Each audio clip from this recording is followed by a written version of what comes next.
सांसारिक कहानियाँ जो मन को छू जाए। आज की कहानी है क्रोध का कहर। यह कहानी एक बड़ी कंपनी के मालिक की है।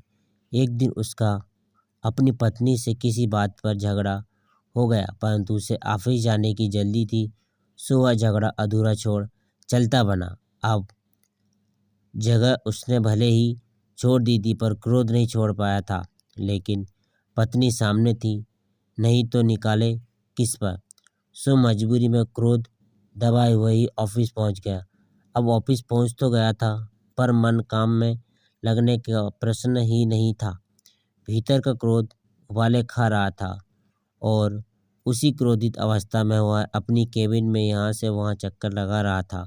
तभी साप्ताहिक रिपोर्ट देने मैनेजर वहाँ आ पहुँचा। बस उसको अपना दवा क्रोध निकालने की जगह मिल गई।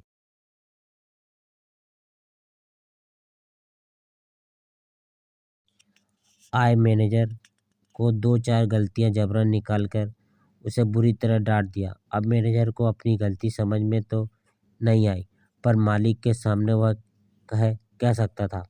बस चुपचाप मन में दबे क्रोध के साथ केबिन से बाहर निकल आया। अब क्रोधित तो वह था ही, बस अपनी केबिन में पहुंचते ही उसने अकाउंटेंट को बुलवाया। हिसाब के पन्ने यहाँ वहाँ कर उसने उसे बेवजह डांट दिया। अकाउंटेंट का भी माथा ठनक गया। उसने अपनी बैठक में जाते ही चपरासी को बुलवाया।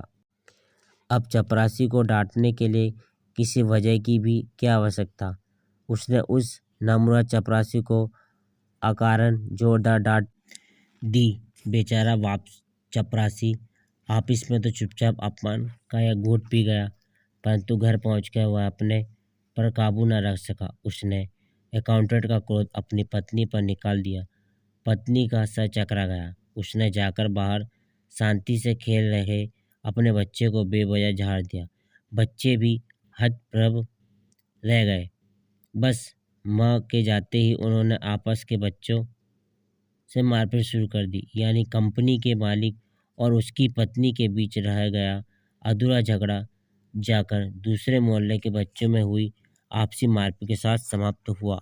इस कहानी से हमें शिक्षा मिलती है, जब जरा अपने जीवन पर गौर करें। अब क्रोध या तो अपनों पर निकालते हो या अपने उससे कमजोरों पर। और चूंकि क्रोध नियम से दब नहीं सकता, इसलिए हर कोई शक्तिशालियों के विरुद्ध दबाया हुआ अपना क्रोध कमजोरों व अपने वालों पर निकालता रहता है। अतः साइकोलॉजिकल समझदारी तो इसी में है कि अगर कोई आप पर क्रोध निकाल रहा है तो उसका बुरा मानने या उसे पागल समझने की वजह उसे उसके अपनेपन का सबूत समझिए। बेचारा संकट में अपनों को नहीं तो क्या बाहर वालों को कष्ट देगा।